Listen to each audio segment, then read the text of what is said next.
What?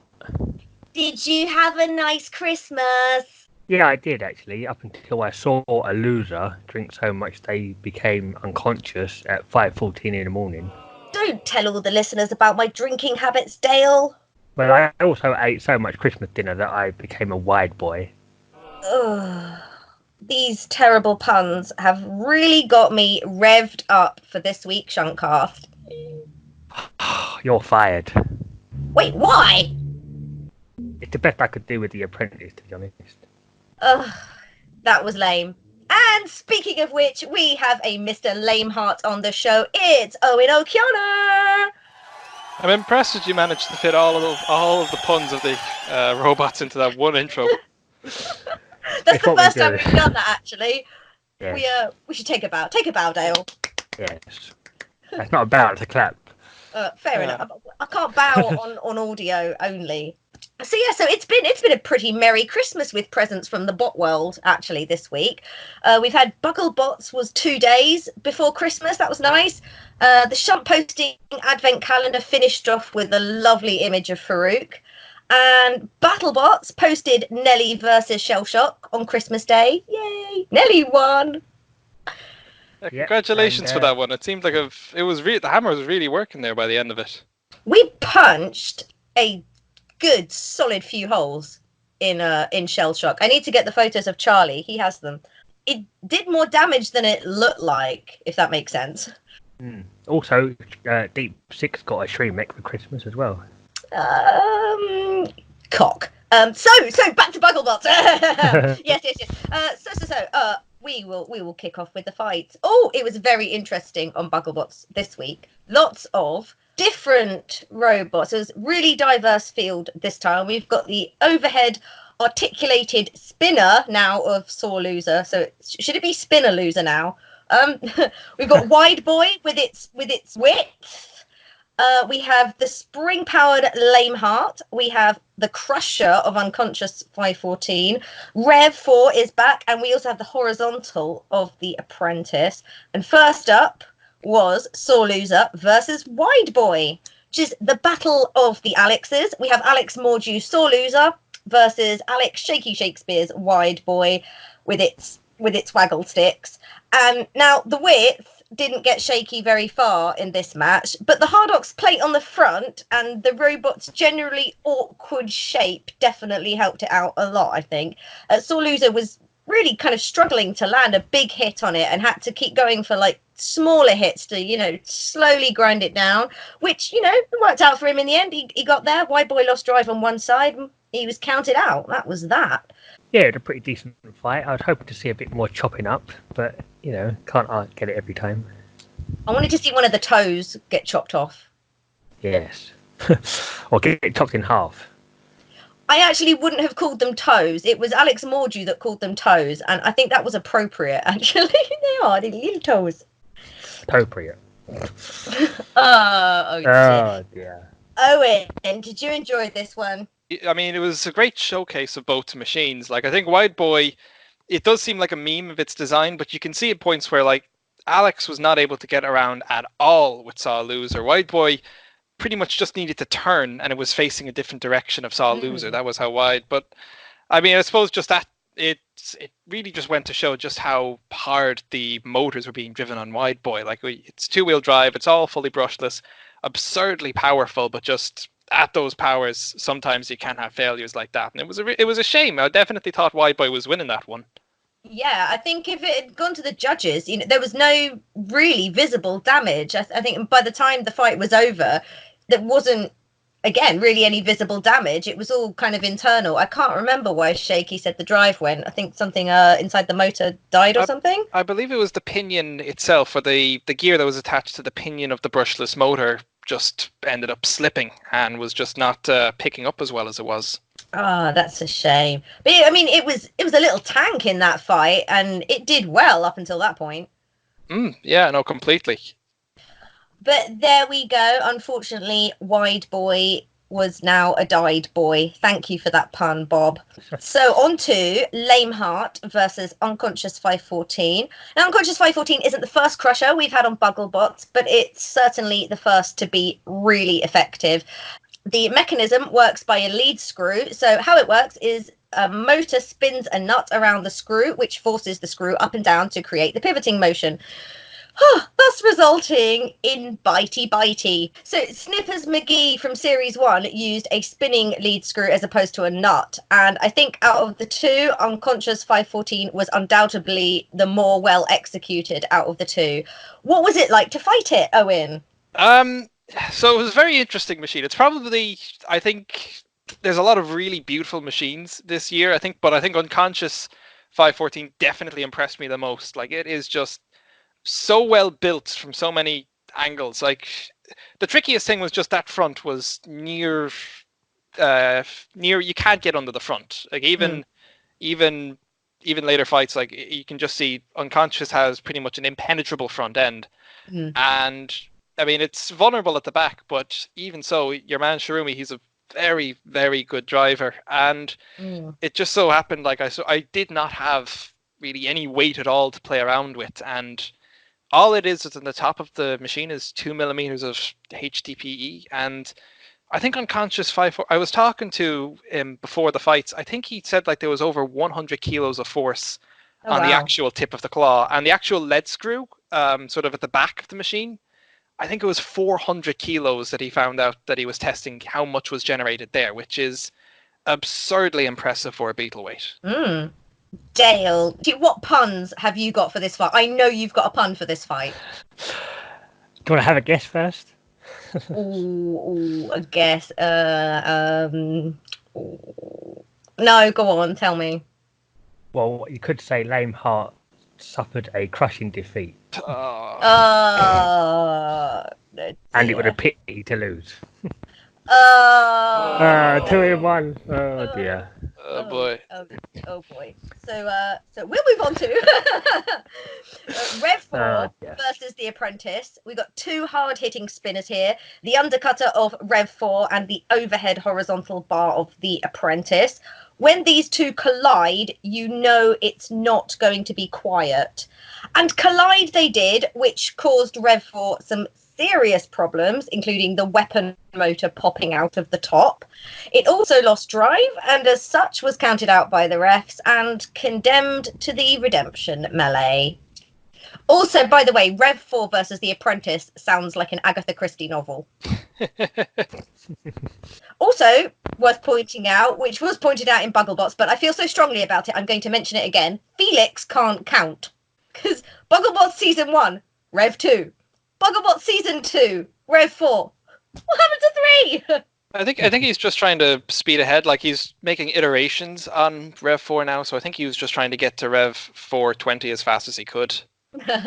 Well, there was quite a big gap between the two seasons, so perhaps Rev 3 competed exclusively on the live circuit, never to see the light of Bugglebots Day.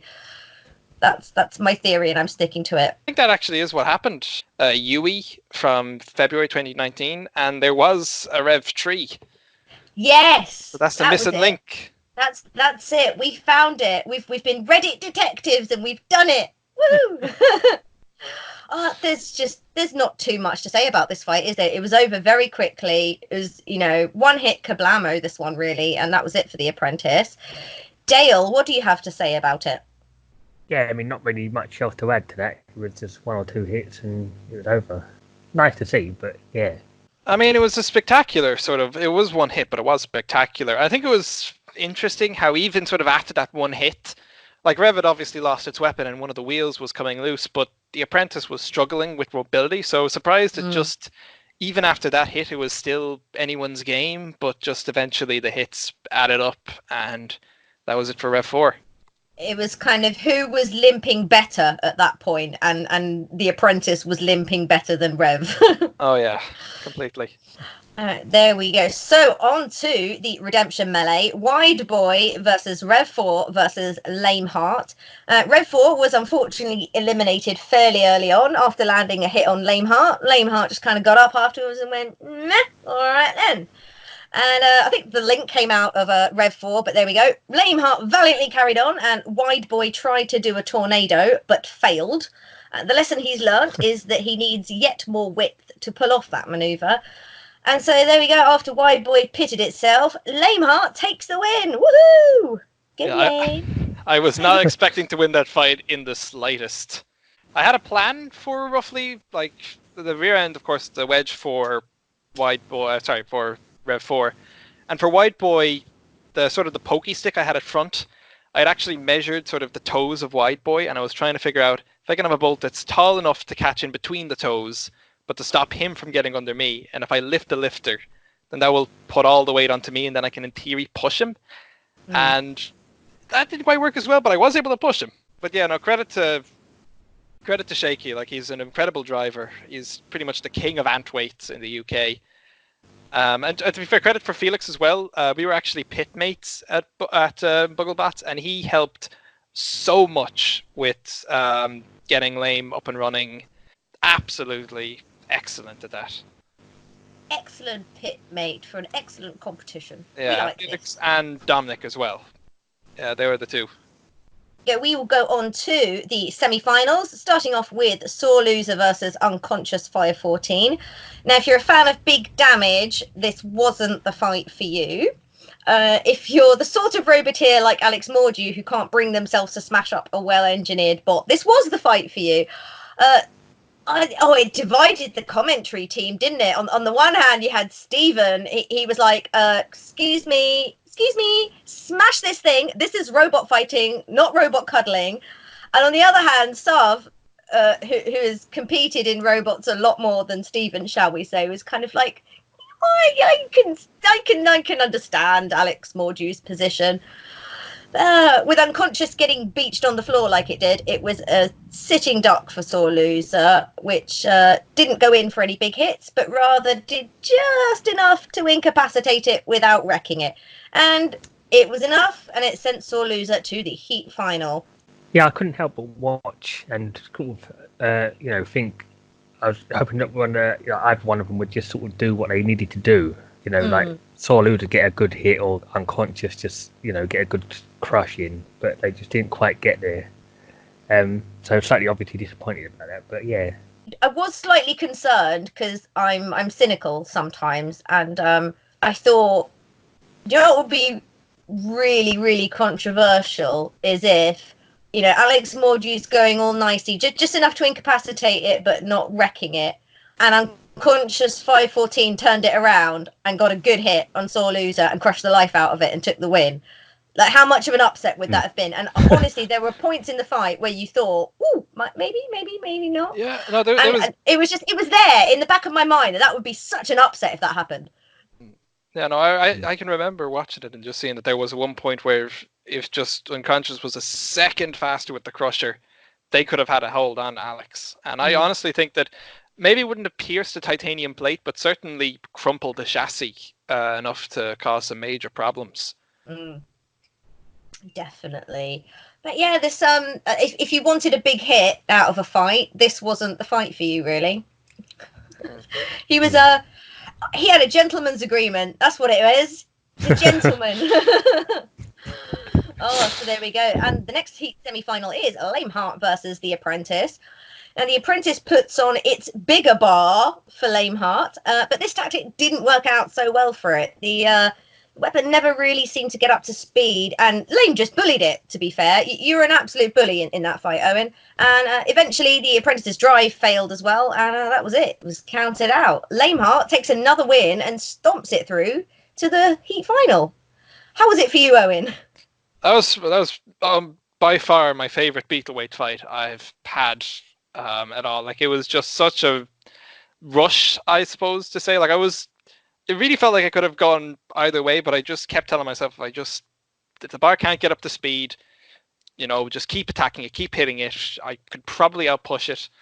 My original plan sort of trying to unbalance it didn't quite work, but even so, like, it's just kept ramming. Like, I mean, Mark Smith, the guy who built The Apprentice, he's a very, very talented builder. He knows how to build a machine, and even that's his first spinner, was very impressive, but it was just small little things with the weapon speed and just issues with the drive. And sure, I suppose that was enough. Like, I was very happy with Léim Thart after that one. It definitely sort of all the upgrades I'd made to it had paid off at that point. Very happy. I mean, with you being made of plastic, it can sort of go either way, can't it? Because sometimes spinners just take nice little slices out of the plastic, and it's a very effective armor. But then on other occasions, it gets just that sweet spot, and you have splat. So, like, if I was running a spinner, your robot would be something I would be 50-50 on. Because on the one hand, if it got Léim in the sweet spot, you could lose easily 2 panels in one go.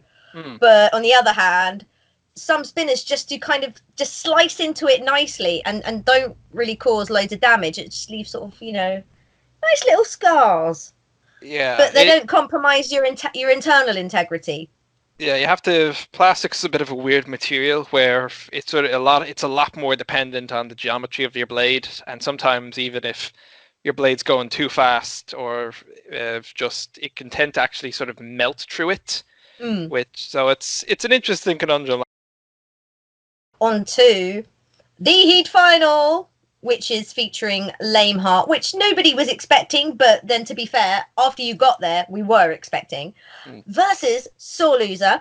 Alex Mordu was much less restrained in this fight, and with all that tasty plastic to bite into on Léim Thart, his appetite for destruction had well and truly returned, which I'm sure Owen was delighted about. But regardless, Léim gave a very noble effort, went headlong into a good scuffle with Sore Loser, ultimately ended up getting flipped over, and with no Shremek, it was game over for you. But up until that point, that was a bloody good tussle. I'll give it that. Yeah, no, it was an enjoyable one. I think sort of so long as the machine wasn't getting flipped over, it was fairly balanced. Like, one thing I'll say about Alex, I'm going to try not to go on too long of a tangent. I'd say in driving robots, there are two kinds of good drivers. Those who can drive a machine very well, that's basically like rust in pieces. They're very well drivers. And people who can drive machines that are hard to drive pretty well, like Gear Down for What. Alex Mordu is probably the best driver in that category, a latter category in the UK, I'd say, because if you think about Sore Loser, it's you have to deal with a spinning weapon, vertical spinner. You have to control the throttle and deceleration of that. That generates gyro, so you're constantly having to worry about your bot tilting. And you've also got the lifter arm that can go up and down, and depending on that, where that is, that affects the gyro differently. And he's doing all of this at the same time. And like most machines would just usually have one person driving and one person controlling a spinner on the side. He's doing basically 3 jobs at the same time, and he does it remarkably well. I mean, to kind of emphasize that point, Shane Lale recently won the heavyweight championships for 2019 and is, pretty well known as one of the UK's best drivers, right?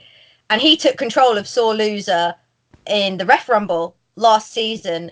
And obviously that was his first time ever driving it, and he was struggling.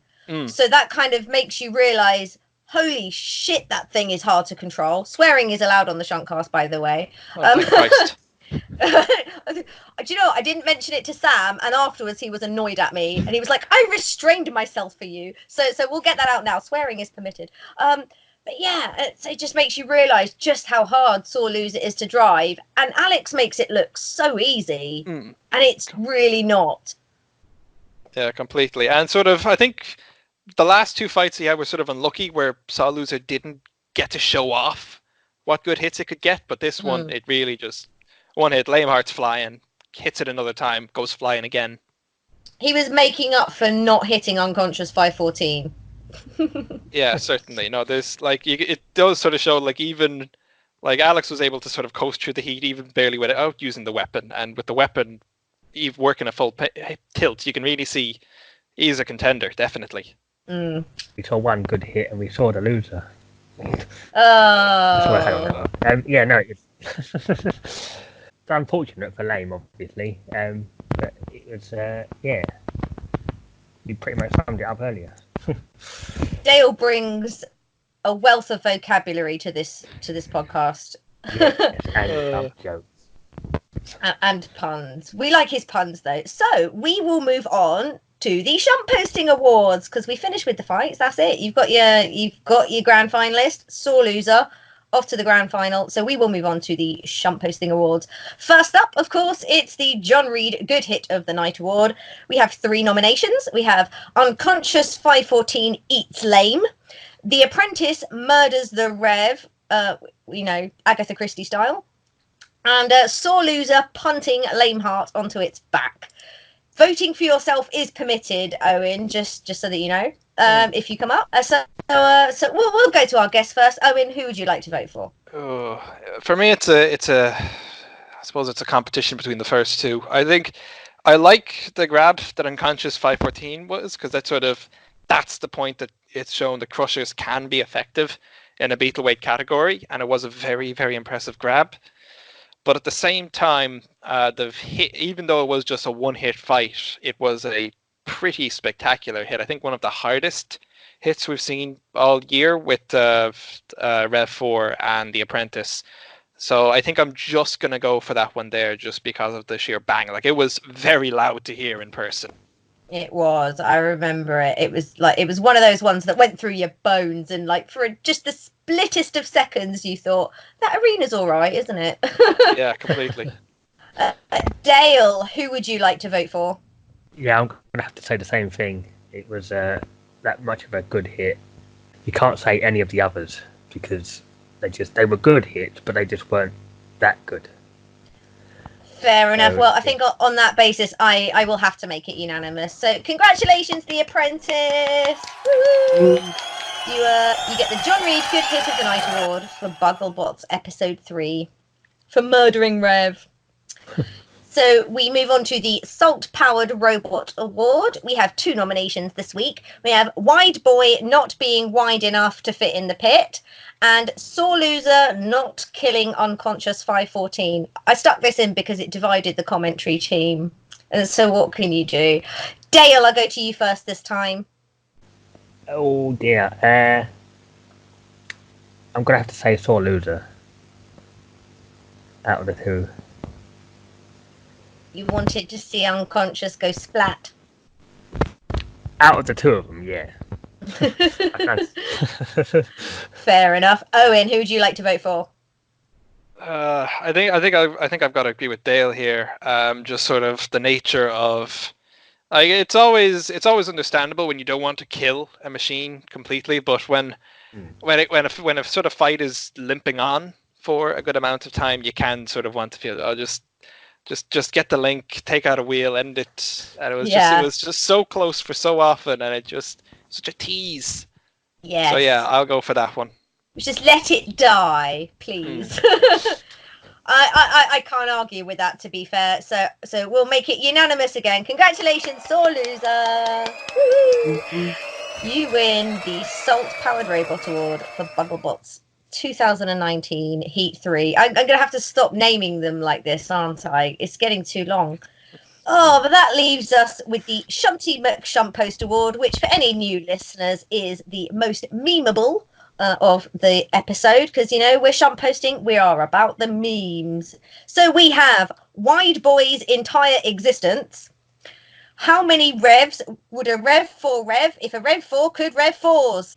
And of course, the Unconscious Casa Blamer. Get it, Owen? You know the meme I'm talking I actually about. do remember that one. I do remember that one. It was Gus's idea, and he should be punished for it. So there we go. So Owen, who would you like to vote for? I think I got a bias for that last one, just because it was something we just sort of came up with and at the moment. But it was just, I don't know. It's a great visual, just being sort of walking out the 2 machines. It was the only way we could do it. This is true. Dale, what about you? Yeah, that's a good point. Yeah, I'm gonna have to go with that one as well. It was yeah. Sorry, go on. No, I was just gonna say, as much as a Wide Boy was a Wide Boy, it was it's a funny visual, just walking out together. And it did make a lovely meme. Yes. Okay, so what I'm going to do here is there's 2 votes for the Unconscious Casa Blamer, which means the Unconscious Casa Blamer will win the Shunty McShunt Post Award, right? But I love Wide Boy and I love its extraordinary wit. So I'm going to give my nomination to Wide Boy as like an honorary mention. Is that fair? That's fair, right? That's fair. That's yeah. fair. You know, you take an idea, you run with it that far. You deserve something. It does, and it's just it's so wide. I love it. Oh, so there we go. So congratulations, unconscious Casa Blamer. You win the Shunty McShunt poster award. So there we go. That leaves us with our final section, which is the member questions. This is the part all the Roboteers are really excited about. Honest. Oh boy. Are you ready, Owen? Yeah, I'm ready. Sure, just throw them all out here. All right, Dale is gonna kick us off. I am. Right. Do you have any more planned for the spring-powered flipper, or moving on to something new? If you're asking if a Léim tree is being designed, one is being designed. So at the moment, I'm currently looking at making a beetleweight version of my featherweight robot, Barrow Doom. So that's my current focus for beetleweighting. I do have ideas for a Léim tree. Basically, it will go fully modular.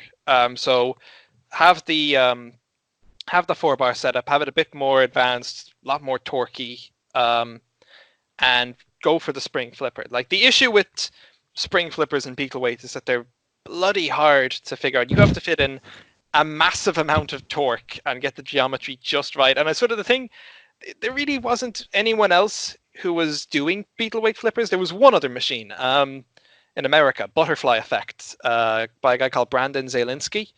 And I was chatting to him a bit while it was going on, but even like the flipper that I had could get a small amount of airtime if it lands a good hit, and it just would.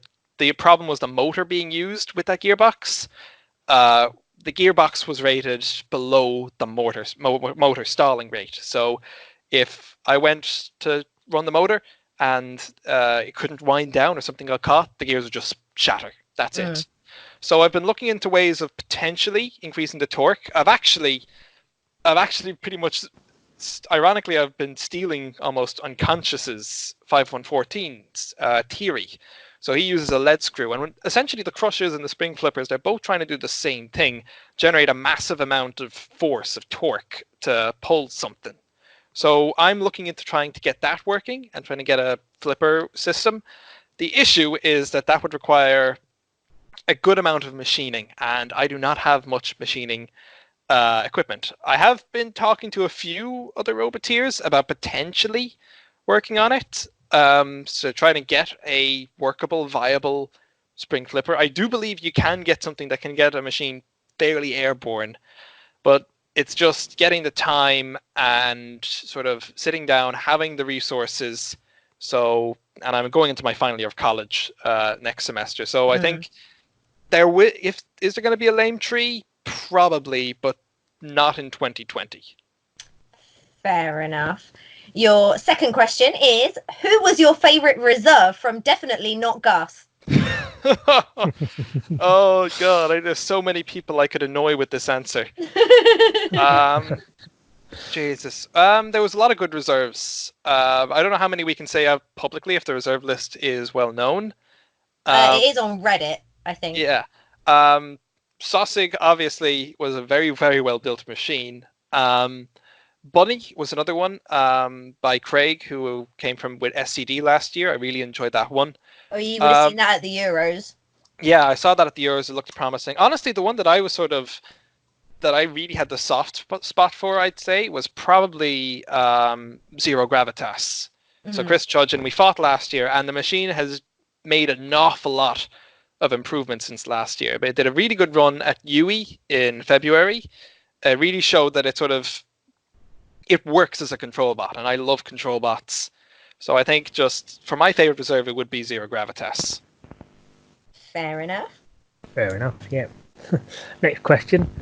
Beetle weights seem like a really accessible weight class, especially for newbies. Would you recommend it as a starter class? If so, why? If not, why not? Well, I'd say I would. I think today, yeah, I would say it would be a starter class. Ant weights are very cheap and they're very affordable. But they're just, for me, it's just the issue is that they're very finite. You've only got 10 centimeters to work with. It's very small. Can be fun, but I've tried building a few ants and it's just been a lot of frustration. They're too fiddly. Yeah, I think I'm with you. I'm in this camp with you. Yeah, I haven't built a heavyweight yet. I think out of Don't. my favorite classes to build. I really enjoy working with my featherweight. It's sort of everything just feels like it's the right scale, and I think probably most importantly, I can actually run featherweights in Ireland because there's very few events in Ireland.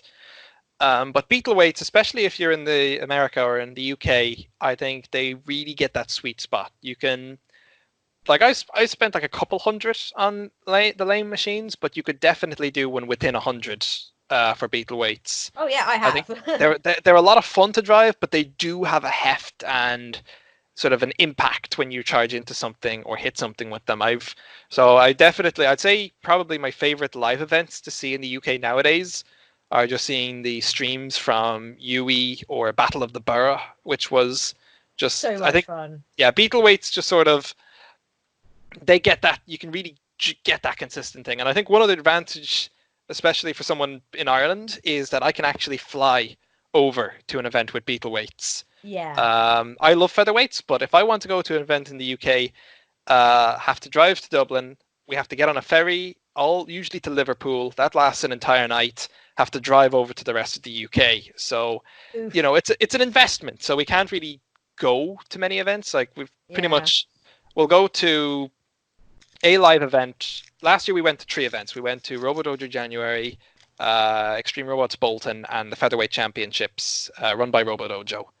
I can't really see myself doing more than 2 journeys over this year. But beetle weights, no, I'd be more than happy to just have a working beetle weight, toss it in my luggage, and then just fly off to Bristol or fly off to Edinburgh or wherever else.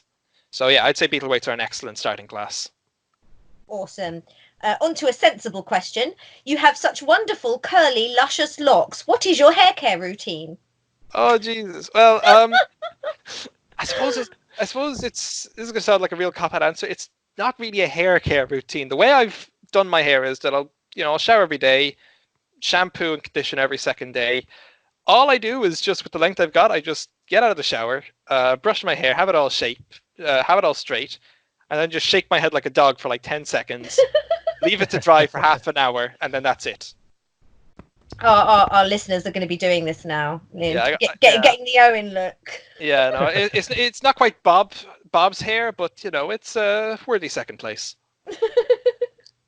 Lay me out, because you're worth it. Oh dear. How much does a Cockney pay for shampoo? £10. Oh, I'm so bad. I'm so sorry. Dale, go on. Sorry, yes. Anyway, what's your favourite event that you've competed in so far? That would probably be a tie. Jeez, I think it's probably my favourite events overall. God, that's a really tough question. Favorite Beetleweight, I loved Bugglebots Season 2. That was just there's a great energy being there, enjoying the time. And I think also I was very happy, I enjoyed a lot as well, RoboDojo, the Featherweight Championships, if only for the fact that it was probably the event that I've done the best at in featherweights. Like went way better than I expected. But I'd say if I had to ask me my favorite event, it would probably be Robo Riots from November last year. So earlier this year, which was an Irish event. And the main reason it was my favorite was that it was just, you got to see the Irish scene. And there was sort of, last year when I started out, there was me at the main Irish event for featherweights. And there was one other team with a machine called Node, but Node didn't really ever get into the arena. But this year I had 2 featherweights, and there were 2 other teams there, 2 other really well-built first machines, Atomic Wedgie and Regicide. And both of them, it was just sort of really cool to see just more people coming in. One of the great things is like during the event, all the pits are sort of the crowd go past the pits, and you'll have all these kids and just generally interested people asking how are these machines working. So I had like a small setup for my featherweight where I was showing the weapon, the grab and lift setup that I have, and it was great just hearing the oohs and ahs. Like you get a great energy with the crowd in the arena. It's just a complete slugfest in there, driving around. So yeah, that's probably my favorite event, certainly. Awesome. Your next question is, all of your bots are Irish themed. Your beetle weight is Léim Thart and your featherweight is Barogue. If you built a heavyweight, what would you call it? I also have a terrible pun here. I'm sorry. And it's to tell Dale that we're really scraping the bottom of the Barogue for questions here. I'm so sorry. I couldn't not do it with a robot like Barogue. So but yes, if you had a heavyweight and it was Irish themed, do tell us about it. All right. Well, I have been designing a potential heavyweight. Maybe not a good idea, but I have been thinking of essentially upscaling Barogue that I have, Barogue Doom, which is the featherweight. I've also been, of course, I'm working on the beetleweight version of it, which the working name is Babrogue, which is essentially baby Barogue, which I thought was a good one. But for the heavyweights, I'm looking at upscaling it. I'm thinking of calling it Barogue War.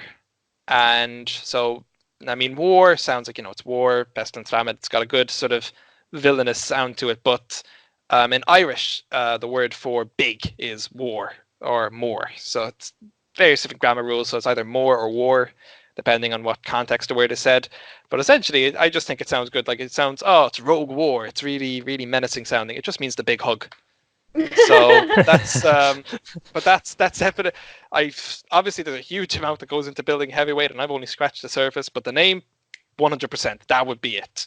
I mean, to be fair, I have named my robots before building them. Nelly the Ellibot was built around the name, so I mean, I can't say shit at this point. No, sometimes you can't you can't let a good name go to waste. You exactly. Yeah. Owen gets it, Dale. Owen gets it. Yeah, understandable. Fair enough. Anyway, next question. Nice and simple. Yeah. Would you build a spinner?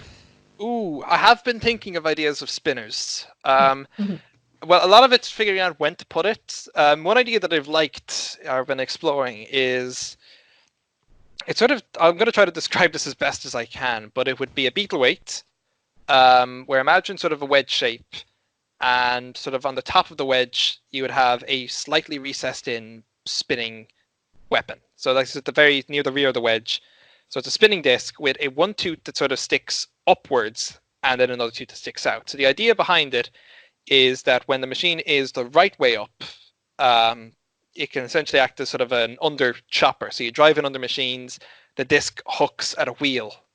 But if you flip the machine over, just because of the geometry of it, you could get an undercutter or an undercutter disc which sticks out at the very back of the machine. So maybe just because I was brainstorming the idea a while ago, but I think it's a unique thing. Like I do want to build a spinner, and it's not like I'm obsessed with doing something unique, but if I sort of had the time, if I could properly get a motor and if I could get the disc done, that would be the kind of spinner I'd like to make, at the very least for just how crazy it would be to drive. We like questions like this because sometimes you get roboteers who are passionately non-spinners, and you get other roboteers who are passionately spinner, and we like to get a bit of the banter going. Yeah, well, I mean, I will always go for the control bot in any fight. Typically, I enjoy sort of that, almost like it's the bull and versus the matador, that kind of balance in the fighting. But I think sort of obviously there's a reason that spinners are sort of the biggest weapon in robot combat for a reason. Like sometimes they can just be absolutely spectacular, and you can definitely get personality even among spinners. So that would sort of be, if I could build a spinner and if I could really give it a personality, that's what I'd do.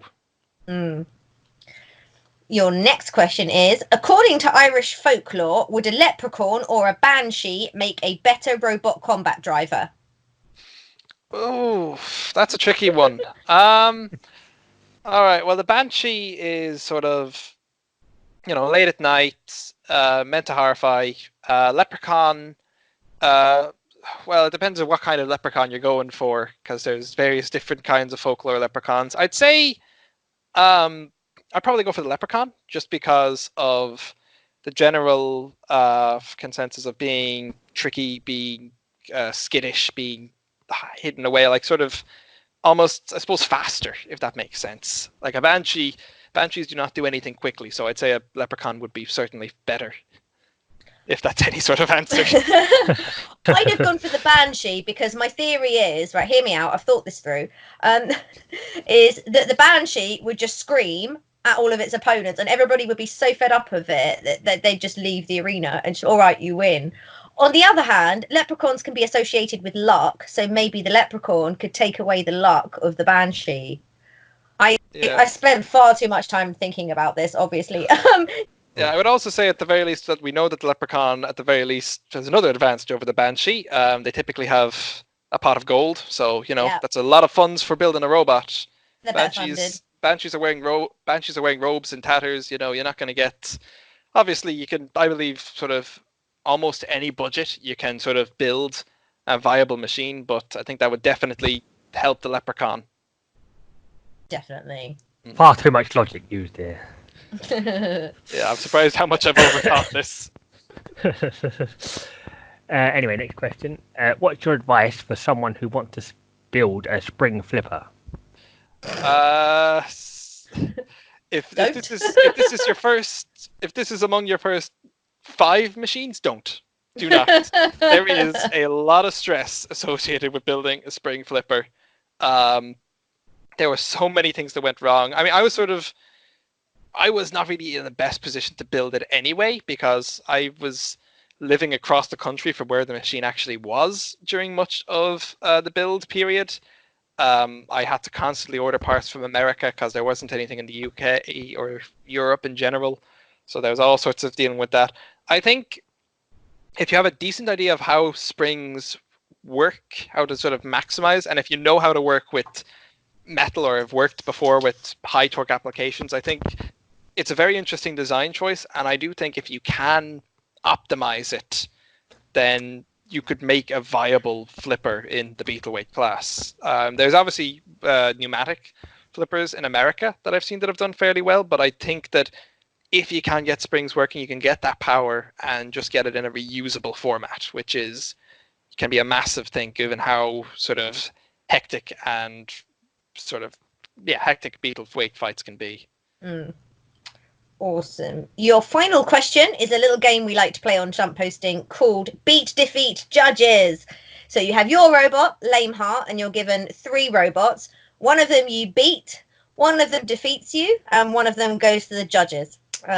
Your robots are Bourbon, Snippers McGee, and the Bug, but with Tim driving. Ooh, with Tim driving. Okay, let's think. Bourbon, Snippers McGee, and right. I was going to say with you driving because you imposted the Berg, but you can't go up against yourself. So we went with Tim because he did the ref rumble with the Berg. All right. I'll say beat Bourbon, if only for the fact that I know Robert Kierpinski, the builder of Bourbon, and he's a great guy, but he was building a Beetleweight, he was building a featherweight spring flipper, and he was showing me designs of them for months. And it isn't built yet, and I was being teased. There's a bit of bad blood. I didn't want to be alone in this. Come on, have something. So yeah, I'd say beat Bourbon. It's also just it's a very well built machine, Bourbon. I think it'd be a fun match and be rewarding to beat. Snippers McGee defeat, if only partly for the humor, but also just because I think Snippers McGee just it got a bit of an unlucky run last year. Like, I think the machine, there were some solid things with its design, especially if it's going against a non-spinner. I think the self-righting idea, the pole, is just absolute genius. We do like that, and very comical. I don't think it really was appreciated well enough in season 1, but just the idea of, he managed to make a fast self-righting arm on a crusher, which is... and I suppose judges would be the Berg with Tim driving.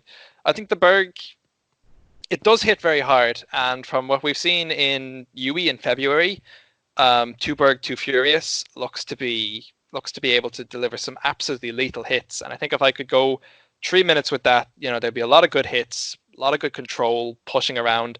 It's also just, seeing it in action, it just is completely mental how much it's flying around. So I think it would definitely, having a match that for 3 minutes would be very entertaining. Yes. Not least because of Charlie screaming. Oh yeah, no. Obviously, Tim driving, you wouldn't get that as much, but you could hear Charlie just in the background, just going, "Oh, rubbish!" Definitely. Well, that is the end of the member questions, and I'm afraid, ladies and gentlebots, it is the end of the Shuntcast. Sad times. Well, thank you for being with us, Owen. Do you have any shout outs you'd like to give out before we close up the show?